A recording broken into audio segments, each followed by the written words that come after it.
kasih Tuhan Yesus, terima kasih. Bapak yang dari kami anak-anakmu juga akan mendengarkan firman-Mu. Mari Roh Kudus menjamah dari kami, posisikan hati kami, kelayakan kami untuk kami boleh menerima firman-Mu dan kami senantiasa menerapkan firman-Mu di dalam setiap kehidupan kami. Terima kasih Tuhan Yesus, kami sudah menyerahkan buat hamba-Mu yang telah mempersiapkan untuk menyampaikan firman. Mari Tuhan senantiasa Kau urapi untuk dibungkus hamba dengan kuasa dalam yang kudus. Biarlah firman-Mu boleh lebih lagi dinyatakan melalui hamba-Mu ini. Terima kasih Tuhan, terima kasih. Dan di dalam nama Tuhan kami Yesus Kristus, kami siap untuk mendengarkan, menerima dan melakukan firman-Mu. Haleluya. Amin. Jangan hidup waktu kami persilakan bersama dengan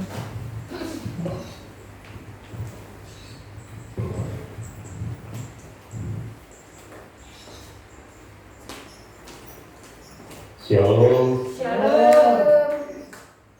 Kristus di atas corona. Saya diberkati melalui pergumulan pribadi, Tuhan begitu baik. Tetapi juga ada banyak buku yang saya baca yang berkaitan dengan corona. Saudara, dalam konteks iman Kristen maupun dalam konteks medis. Tetapi ada satu buku yang sangat memberkati saya yang berjudul Coronavirus and Christ. Ya, Coronavirus dan Kristus. Oh, pantas hilang tepat.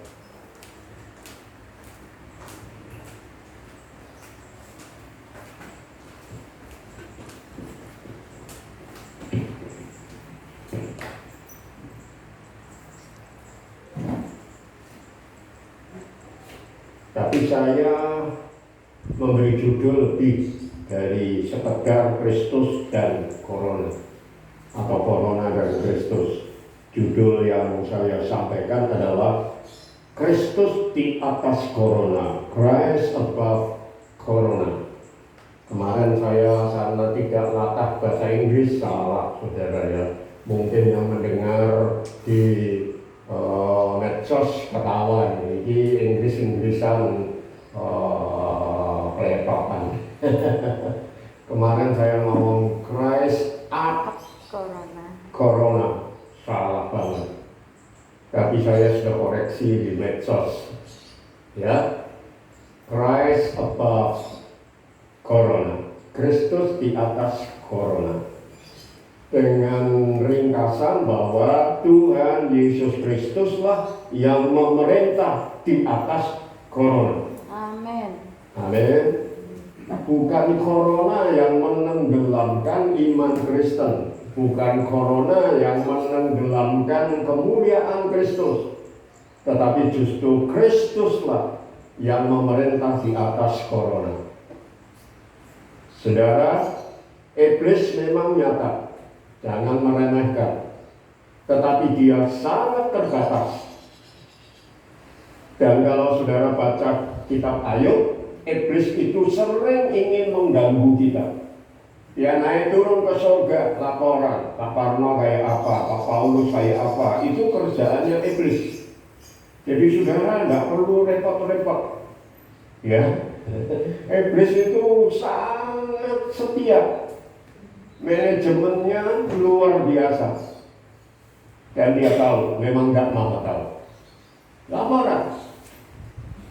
Ya, lalu Tuhan berkata, kamu boleh ganggu Ayub, tapi nyawanya jangan bawa ganggu. Artinya, iblis memang nyata, saudara. Ada. Dan kuasanya ada. Di belakang corona ini pasti ada hal-hal yang terindikasi dengan kekuatannya.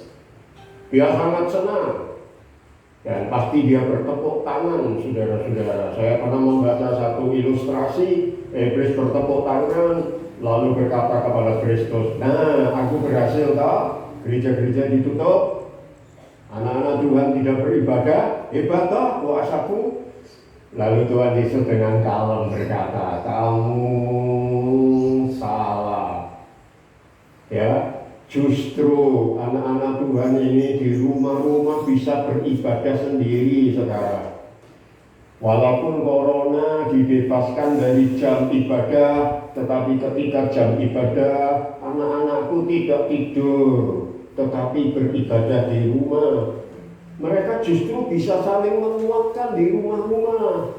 Sehingga nanti kalau aniaya datang, gereja-gereja ditutup, orang-orang Kristen dianiaya, pendeta-pendeta dipenjara, mereka kemana? Kalau hanya bersandar dalam ibadah seperti ini. Kalau tidak punya kekuatan sendiri, ambiar imannya. Ambiar. Didik keempat ini. Ambiar tenan. Tapi justru mereka kuat. Saya pernah menyampaikan di doa pengerja gereja rumah. Ya, saudara, gereja yang kecil-kecil, gereja yang di rumah. Dan ketika orang-orang Kristen teraniaya lalu lari kemana-mana, mereka tidak kehilangan iman. Mereka bisa tetap beribadah tanpa dibimbing oleh seorang pendeta. Satu pendeta harus membimbing berapa orang, saudara? Di sini 2 pendeta membimbing 50 orang, berarti 1 25 orang.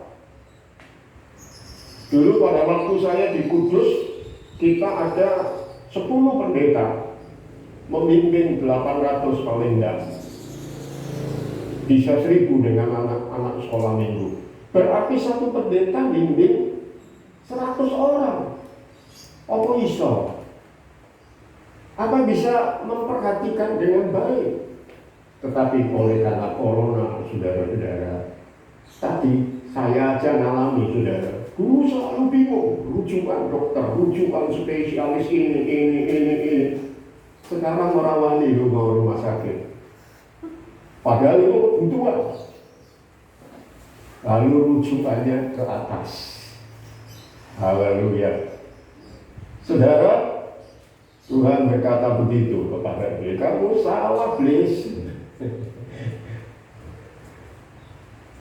Saya manggil iblis saja ya, bukan setan. Soalnya setan kalau Tuhan Yesus ngomong, kamu salah, Tam.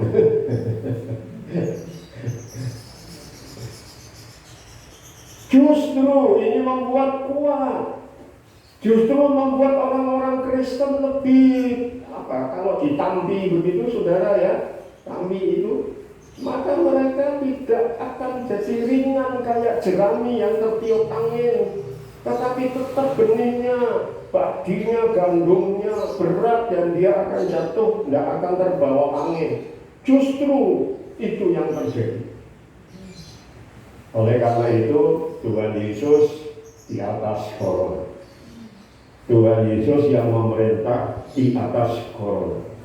Minggu kemarin kita sudah sampai pada basic pendahuluan yang intinya adalah kedaulatan Tuhan yang dapat menghentikan corona, namun sampai sekarang tidak menghentikannya. Kan timbul tanda tanya, sudah.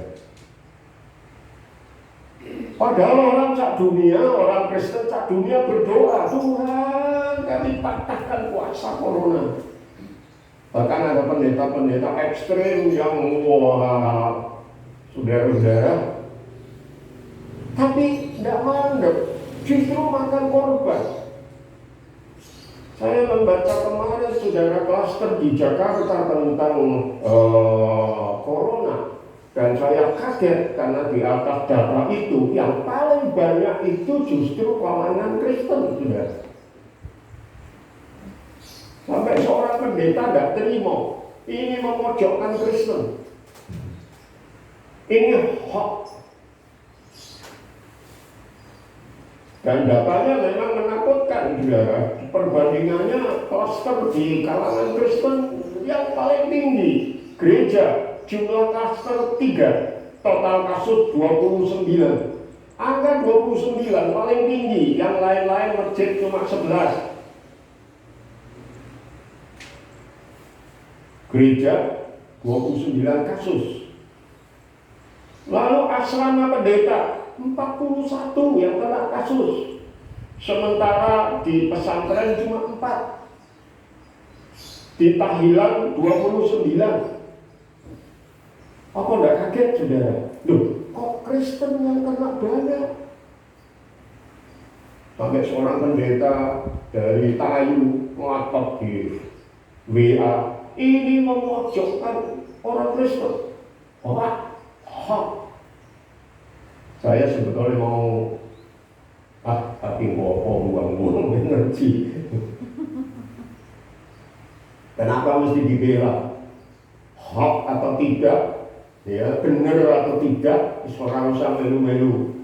Ya, lebih baik kita sadar apapun yang terjadi, Kristus tetap di atas corona. Amin.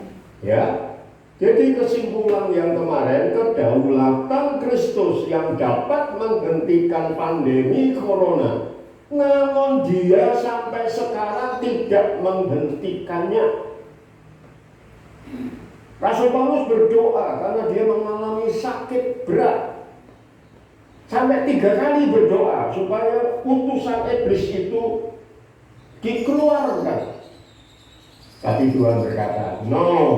Artinya dia tetap sakit. Mendoakan orang sakit sembuh, mendoakan orang mati bangkit, tapi dia sendiri sakit. Dalam nama Yesus orang mati. Kira-kira saudara kalau punya pendeta ya begitu, mesti percaya pendetanya enggak? Dewi loro, gitulah. Yesus saja ketika mati di atas kayu salib, salah satu penjahat berkata, tolong dirimu. Lalu orang-orang banyak juga, ayo tolong dirimu sendiri. Kamu yang sudah tolong banyak orang. Tapi Yesus tetap sampai mati, saudara. Dia tidak bisa turun dari salib? Bisa. Dia bisa manggil berlaksa-laksa malaikat turun. Tapi tidak. Paulus berdoa 3 kali, tetapi enggak. Justru kasih karuniaku sempurna dalam kelemahan. Saudara, ketika Tuhan tidak menghentikan pandemi corona, saudara, saya kemarin menandaskan itu adalah kedaulatan yang sama yang memelihara jiwa-jiwa yang ada di dalam Kristus, jiwa yang dipelihara. Tubuh bisa mati, tapi jiwa, saudara, itu luar biasa. Dan kita sudah menutup khotbah kemarin dengan Ratapan pasal 3. Mari kita baca supaya sambungannya enak hari ini. Ratapan pasal 3 ayat 32 dan 33. Demikian bunyi firman Tuhan. Karena kalau ia mendatangkan susah, kita susah kan, saudara? Susah. Ada susahnya, tapi ada senangnya juga, saudara. Kalau nggak pas corona, kami makannya sering malas masak, saudara. Makan di luar. Dan saudara tahu kalau makan di luar, biayanya lebih besar. Sekarang nggak makan di luar, saudara. Kalau toh sampai kedesak perlu makan di luar, dimasak lagi, dipanasi lagi supaya aman. Tapi akhirnya belanja masak sendiri, lebih hemat, lebih enak, Lebih sehat. lebih sehat. Kemarin istriku gelo, pas tensiku pada waktu mau makan tak ukur pas dhuwur, memang naik turun, tapi rata-rata baik. Jadi saya memutuskan nggak berani makan. Ada dapat kiriman daging medus dan daging sapi, oke sudah. Masak, nah bumbu rawonnya nggak jangkep, orang situ masak rawon, tapi masak apa itu? Terik. Enak saudara, aku makan buahnya aja sudah sampai no sego. Tapi rawani dagingnya. Istriku gelo, wah tak masak ora apa-apa. Kadang-kadang aku makan diri, kamu nggak ikut makan diwakili. Lebih enak. Saudara, Karena walaupun ia mendatangkan susah, kita semua susah. Susah ngatur wong satu. Jokowi kurus, dia turun 3 kilo katanya. Mikir wong sak Indonesia, saudara. Ya, bener orang bilang salah. Pak itu mau dimaksudkan mas apa? Mas mau diturunkan dulu. Susah, apalagi keluarga-keluarga yang kena korban meninggal karena corona Kristen. Susah. Dan susah kehilangan orang iso ngubur yang baik, sakit tapi orang iso nunggoni, susah. Tapi ia juga menyayangi menurut kebesaran kasih setianya, karena tidak dengan rela hati ia menindas dan merisaukan anak-anak manusia. Amin.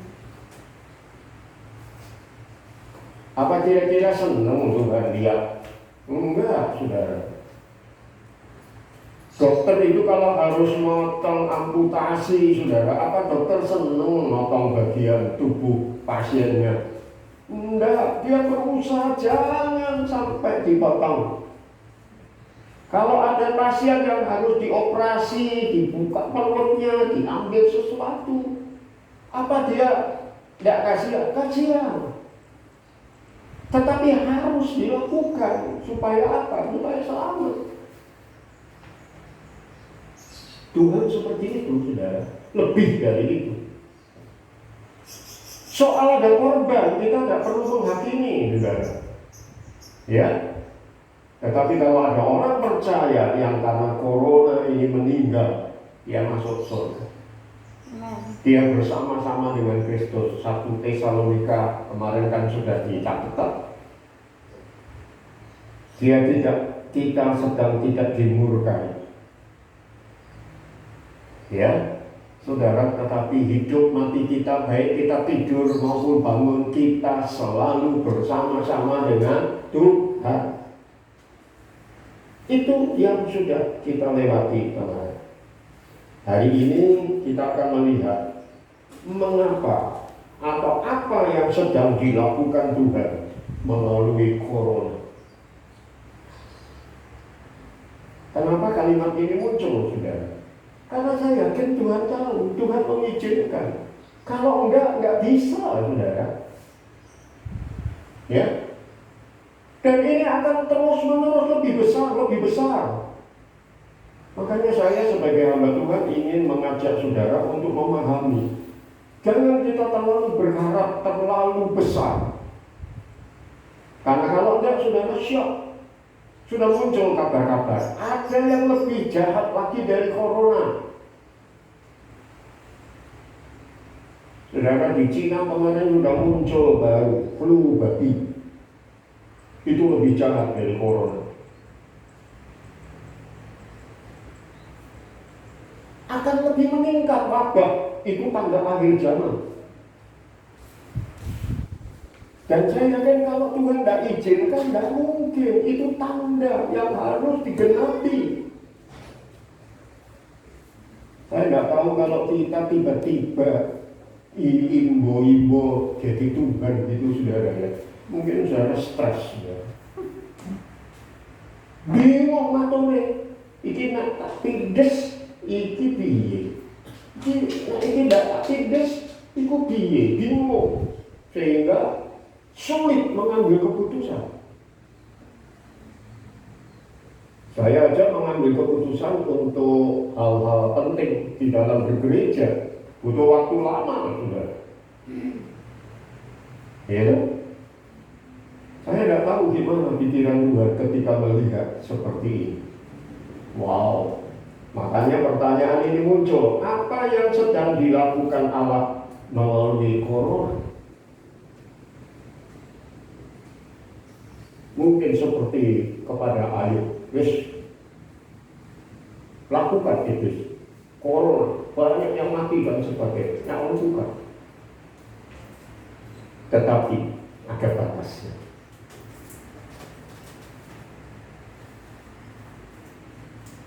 Saudara, pikiran Tuhan itu luar biasa. Nanti kita baca lebih dulu aja pikiran Tuhan, supaya saudara tidak bingung.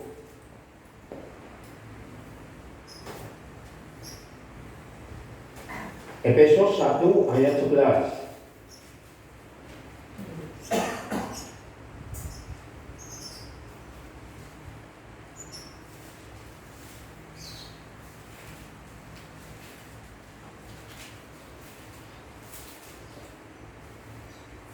Efesus 1 ayat 11.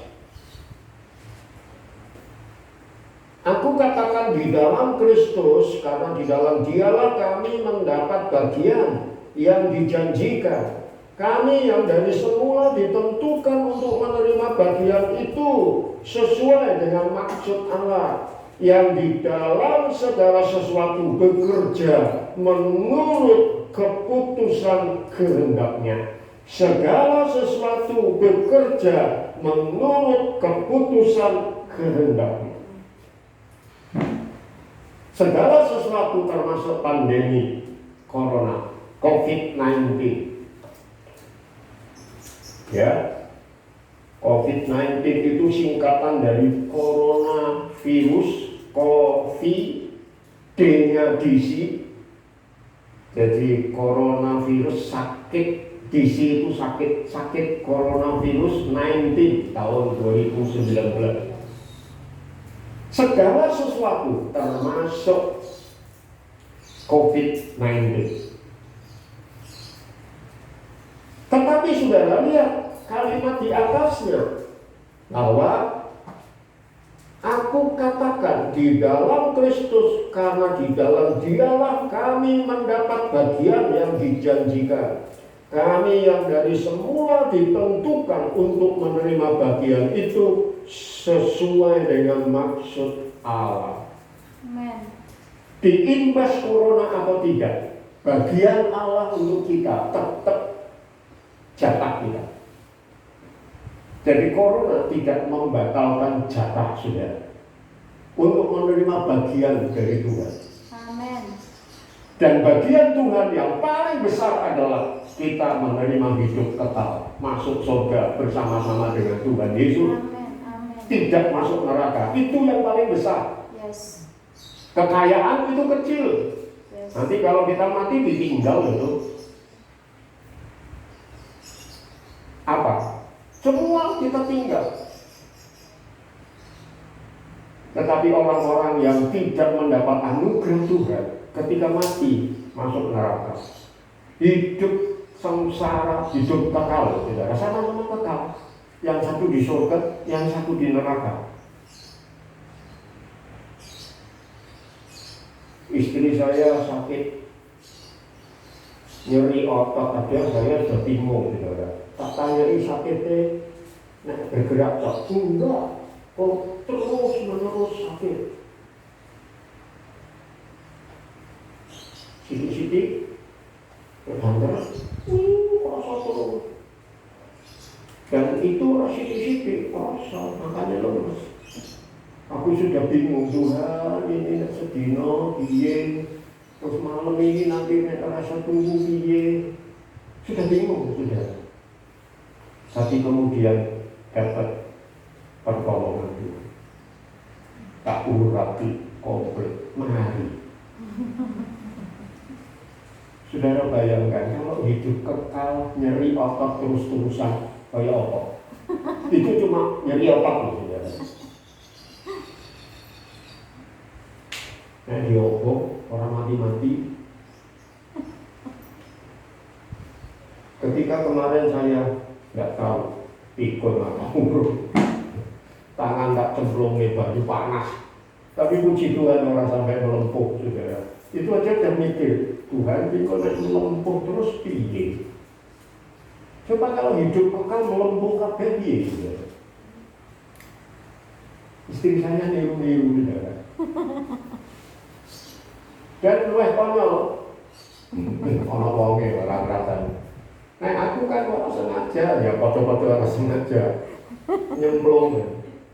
Istri saya apa saudara? Orang yang belum banyu panas. Apa saudara?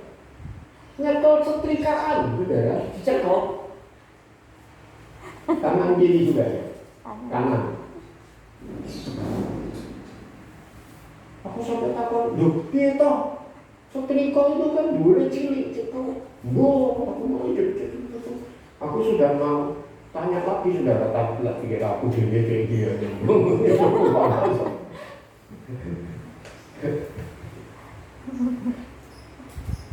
Itu bagian kita di surga. Tidak mengalami sengsara. Itu mujizat terbesar. Itu bagian kita yang paling pokok. Yang lain-lain itu. Nah, itu akan tetap jadi bagian kita. Corona tidak membatalkan rencana Tuhan. Walaupun segala sesuatu bekerja menurut keputusan kehendaknya, itu bisa termasuk andil. Orang Kristen bisa kena, tapi bagiannya tidak iya. Saya berdoa agar selama pandemi corona jangan sampai iman saudara merosot. Amin. Kalau tidak bisa ibadah di gereja, tetap di rumah adakan waktu beribadah. Bisa diikuti loh ya, salah satu ya, sementara. Semua ini langsung. Bisa. Kalau tidak bisa itu rekaman ini, tunggu nanti. Tapi adakan waktu khusus. Coba kalau di apa itu Subscribe. diberi subscribe ya. Jadi ketoro, oh diikuti, dan itu membantu saudara. Kalau terus itu makin banyak yang klik itu, maka medsosnya lebih lancar, Ratingnya mas. ya ratingnya lebih tinggi. Jadi itu pikiran Tuhan. Roma pasal yang ke 11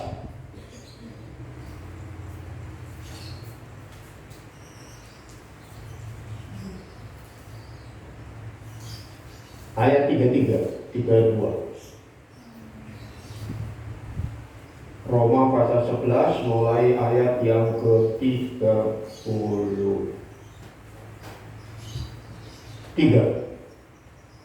sampai dengan ayat 36.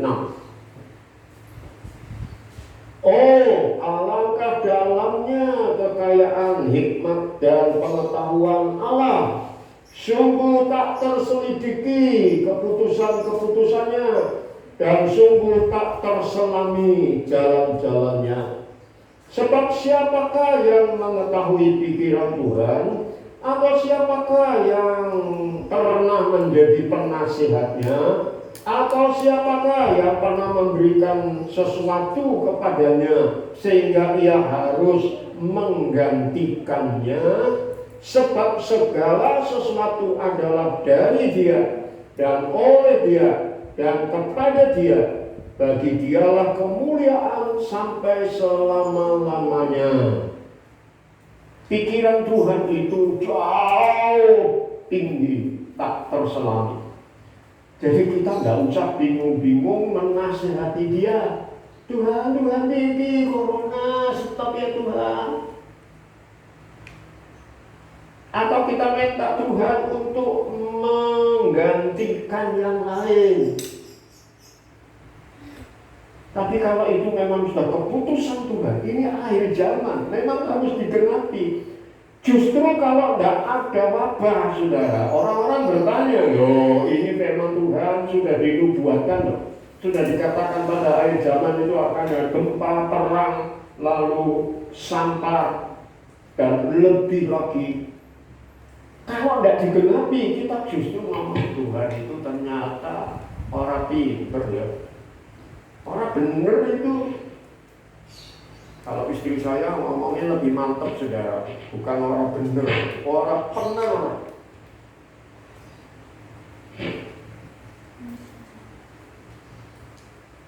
Jadi saudara, mari kita lihat bahwa apa yang sedang dilakukan oleh Allah dengan pikirannya. Itu apa namanya?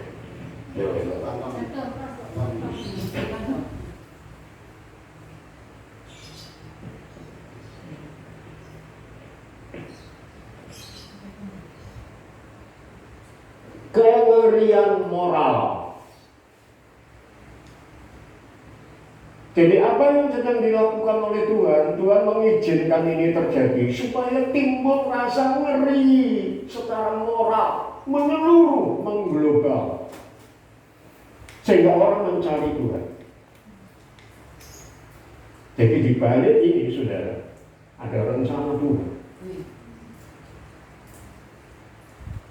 Memang kadang-kadang harus ada korban dalam tanda petik. Kemarin saya sudah katakan kalau perang itu, saudara, tentara-tentara itu manut pada strategi komandannya. Kalau perlu menyerahkan nyawanya untuk menghancurkan benteng tubuh dengan bawa bom, masuk, belum dia mati, tapi kubu itu hancur. Memang Tuhan tidak akan mengorbankan jiwa kita. Tapi kalau ada di antara kita yang beriman sampai kena masuk surga, Amen. jiwanya tidak terhilang. Itu mujizat terbesar. Jadi yang Tuhan lakukan pertama adalah menimbulkan kengerian moral. Saudara, saya punya pengalaman dengan karakter manusia, karena saya sendiri manusia. Kita cenderung itu seperti ini loh, saudara. Saya tidak tahu, kalau salah, puji Tuhan. Kita itu nek kena sesuatu, mendekatnya kepada Tuhan lebih nyeru, saudara. Doa pagi di gereja waktu saya di Kudus itu yang datang paling 10 orang, itu paling banyak. Anggotanya 800 sampai 1000, tapi yang doa pagi 10.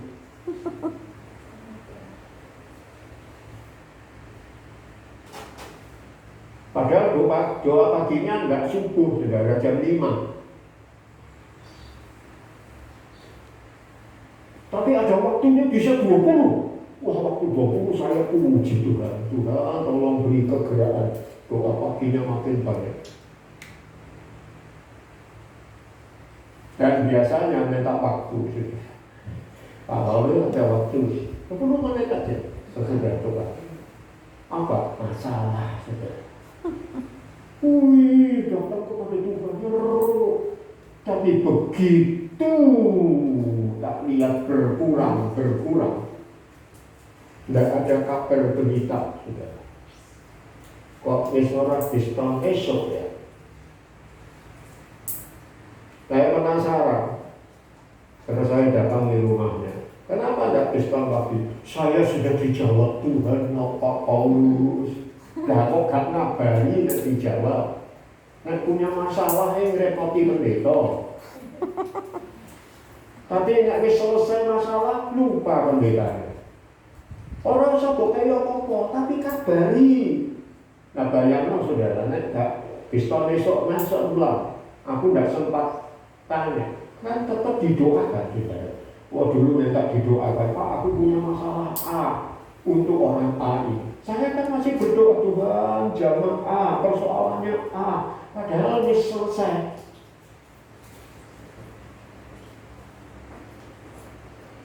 Nah, itu kecenderungan kita manusia. Kalau ada masalah, wah, bukan ngeri secara moral. Wah, kok tiba-tiba kena corona mati, nek gak beriman kuat, masuk neraka piye? Nah, baru cari Tuhan. Tapi ada yang dapet juga,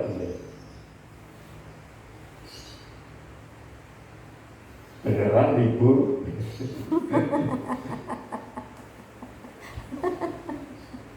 Saudara, saya perhatikan di beberapa negara, ya, di korban yang paling besar itu mana?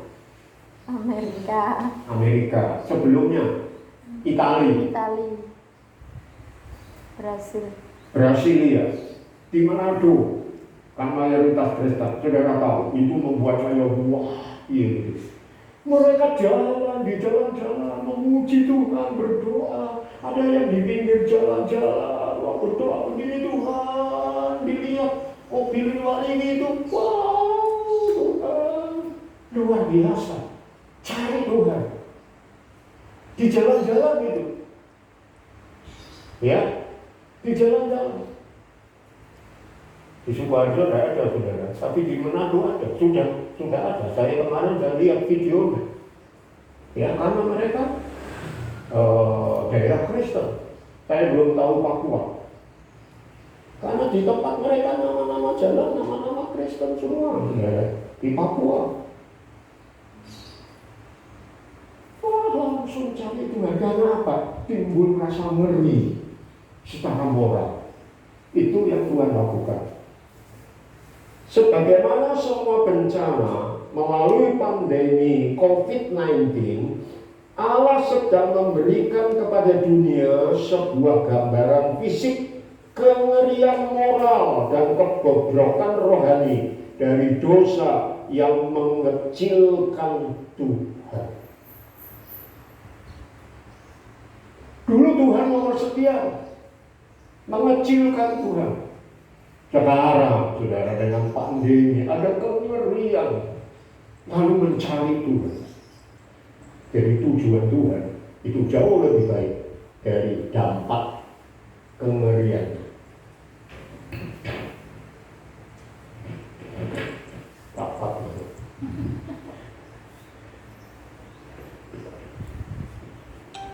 Saya tidak tahu dalam hidup kita ada kengerian enggak? Dia itu. Iblis itu nyata, tadi sudah saya sebutkan. Tapi terbatas, tidak bisa melampaui Tuhan. Ketika dia diberi lampu hijau, ayo gerak melalui corona, wah senang dia. Wah, Tuhan izinkan loh. Lalu pelindungannya dibuka. Tadi kita sudah menyanyi, kalau Tuhan membuka pintu, tidak ada yang menutup dan sebagainya. Dan ini pas dibuka, masuk iblis. Tang.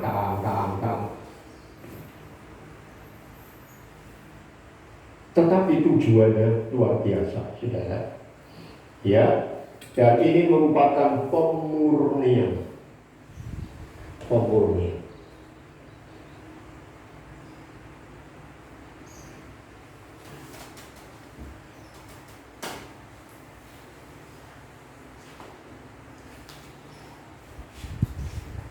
Orang Kristen disapu bersih, dalam tanda petik kata bersih.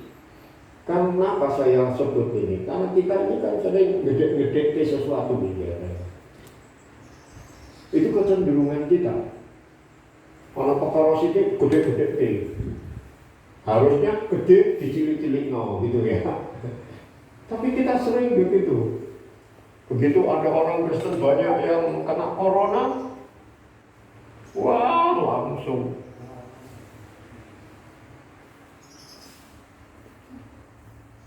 Kita tidak perlu khawatir, saudara. Kalau ada sesama kita yang beriman kepada Kristus kena dari korban corona, tubuhnya yang binasa, tetapi jiwa dan rohnya bersama dengan Tuhan. Tapi itu membuat orang-orang lain, saudara-saudara, yang ngeri, cari Tuhan. Yang mati 10, yang datang kepada Tuhan 100.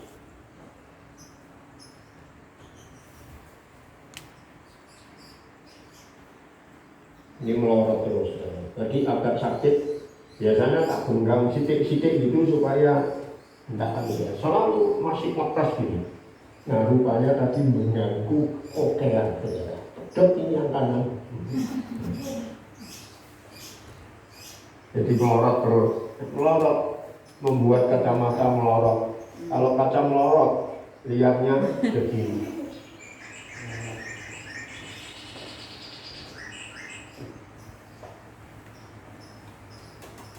Puji Tuhan, mari kita jangan lepas dari hikmat Tuhan. Karena pemikiran Tuhan itu tak terselam.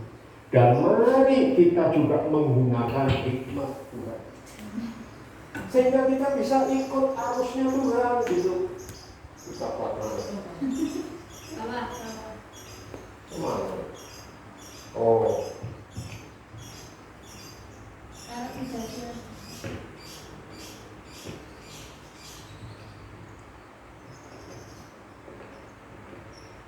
nek kok bahaya semua baru dia.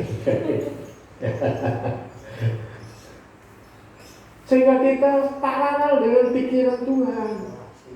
Oh, ternyata pikiran Tuhan seperti itu ya. Ini cuma mengungkapkan sedikit, saudara. Jadi kengerian moral ditimbulkan melalui pandemi ini. Orang takut, orang mau cari Tuhan. Nah, mari kita pakai hikmat, saudara. Ketika seperti ini, mari kita tunjukkan hikmat kita. Ada dua ayat yang tadi tiba-tiba saya tergerak untuk mencari dan juga menemukan, saudara. Saya sampai sempat tanya Ibu Gembala tadi.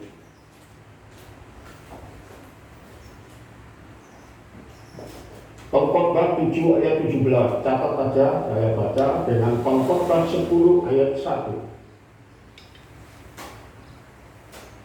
Janganlah terlalu fasik, janganlah bodoh. Mengapa engkau mau mati sebelum waktumu? Berarti kita bisa mati sebelum waktunya, tidak? Kendak itu mati sebelum waktunya. Dia tahu kendak ya? Gantung. Ya, bunuh diri. Sebelum waktunya mati itu kenapa? Karena tidak jaga kesehatan.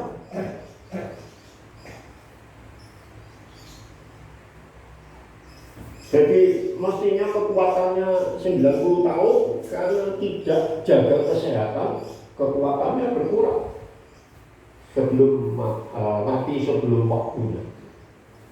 Mati sebelum waktunya itu karena apa? Kebodohan. Kemarin saya kasih contoh, kalau kereta api lewat, kok tabrak.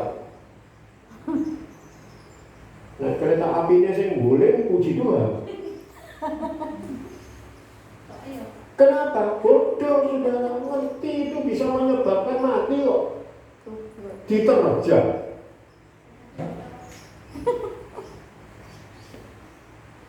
Ngerti corona itu bisa mematikan kok. Nekat. Dilawan. Sekarang pakai hikmat. Tuhan izinkan ini karena pikirannya yang tak terselami. Tetapi yang tak terselami itu sekarang dibuka sedikit. Mari kita jangan bodoh. Kita mengikuti hikmat Tuhan. Amin. Pengkhotbah 10 ayat 1. Lalat yang mati menyebabkan urapan dari pembuat urapan berbau busuk. Demikian juga sedikit kebodohan lebih berpengaruh daripada hikmat dan kehormatan. Amin. Masa-masa seperti ini, saudara, sedikit kebodohan itu sudah fatal. Orang saya akeh bodohnya.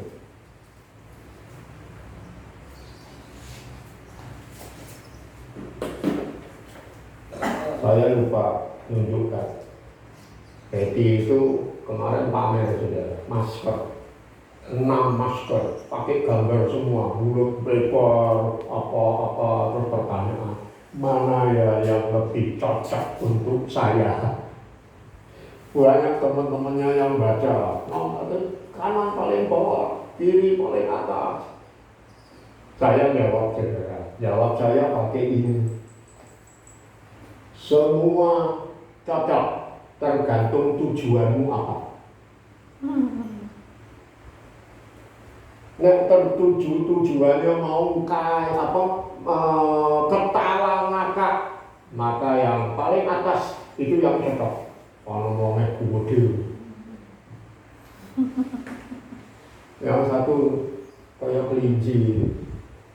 Kalau mau lagi nakut-nakuti anak atau ingin ngajak anak main, itu yang cocok. Pakai hikmat, tidak. Masa-masa sekarang sedikit kebodohan bisa patah. Yes. Amin. Amin. Makanya saya share kepada rekan-rekan pendeta yang nekat-nekat itu dan orang-orang Kristen yang nekat-nekat. Sekarang bukan waktunya unjuk kekuatan. Kita punya Tuhan yang besar, mujizat, corona dimakan plak.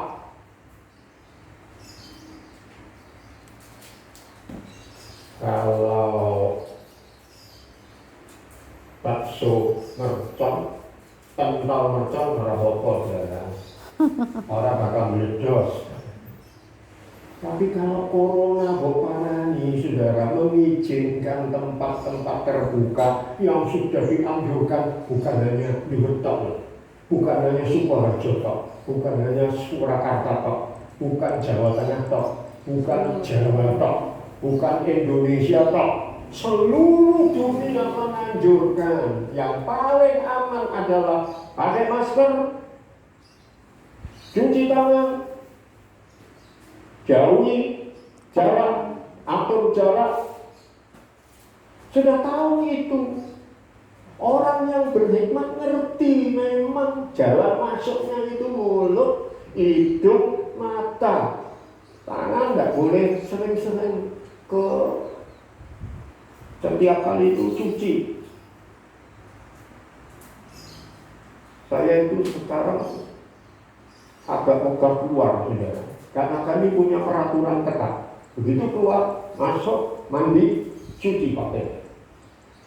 Dan sedina metu ping 4, saudara. Mandi 4 kali, cuci 4 setel pakaian. Saya kadang-kadang nawar sama bojoku. No, ini kan cuma tak nyemprot tanaman. Kan cuma sedih orang ketemu orang. Tak pengen ya, tak mana. No. Aturan kita keluar, kena angin, ketemu orang atau tidak, cuci, mandi.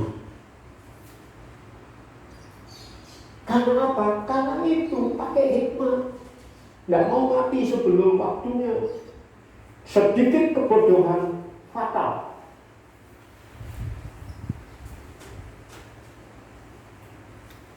Kemarin saya singgung, nggak tahu di ibadah atau di pertemuan kecil.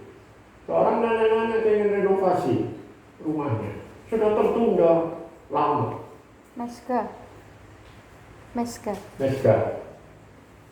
Terus anak-anaknya dia ngomong sama anak cucu buyutnya, aku sudah nggak sabar renovasi. Memang tidak semua sama, saudara ya. Tetapi ini saya ingin tunjukkan, kadang-kadang yang kita pikir sudah baik itu bisa fatal. Orang belum saudara dituduhi renovasi. Nenek ini umur 80-an tahun. Renovasi. 2 hari mati. Kenapa? Corona. Kami sebetulnya mau ngambil beberapa barang berat yang kami tidak bisa angkat untuk pindah ke Nologaya. Tapi kita berdua sepakat tunda. Kita berusaha supaya tidak ada orang yang tidak kita kenal, siapa dia, bagaimana dia, terus masuk sampai ke dalam kamar dan sebagainya. Risiko. Manajemen mengajar carilah risiko yang paling kecil. Semua tindakan kita berisiko, tetapi carilah risiko yang paling kecil. Kami berdua sepakat cari risiko yang paling kecil. Memang semua usaha kita bisa mufroh, saudara. Bisa saja tiba-tiba sesuatu terjadi di luar dugaan. Tetapi dari kita sendiri, mari kita pakai hikmah. Segala sesuatu dilakukan menurut hikmah. Karena apa? Karena sekarang ini Tuhan juga pakai hikmah. Kita kadang-kadang ngerti kok diganti, kok pendeta-pendeta yang dikirakan luar biasa berhasil mati kena corona, tidak ketolongan. Tuhan, dia ini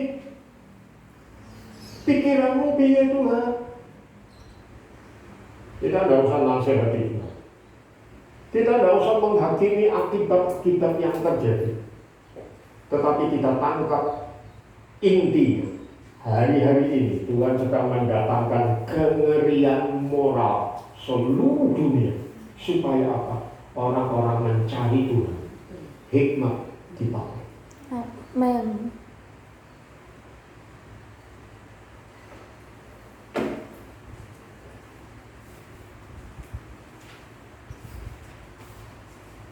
Jam sudah lari tidak ya? Saya tidak terburu-buru. Masih utuh. Masih utuh. Jamnya nggak lari. Jamnya nggak lari, masih utuh. Oh, Waktunya yang lari. Jamnya lari nggak. masih utuh. Jamnya nggak lari, waktunya yang lari. Masih utuh. Ada pecah. Oh, berarti nek lari pecah ya? Ya seperti ini saudara, kami berbuat. Jadi mari kita tangkap Allah sedang melakukan apa pada masa corona ini.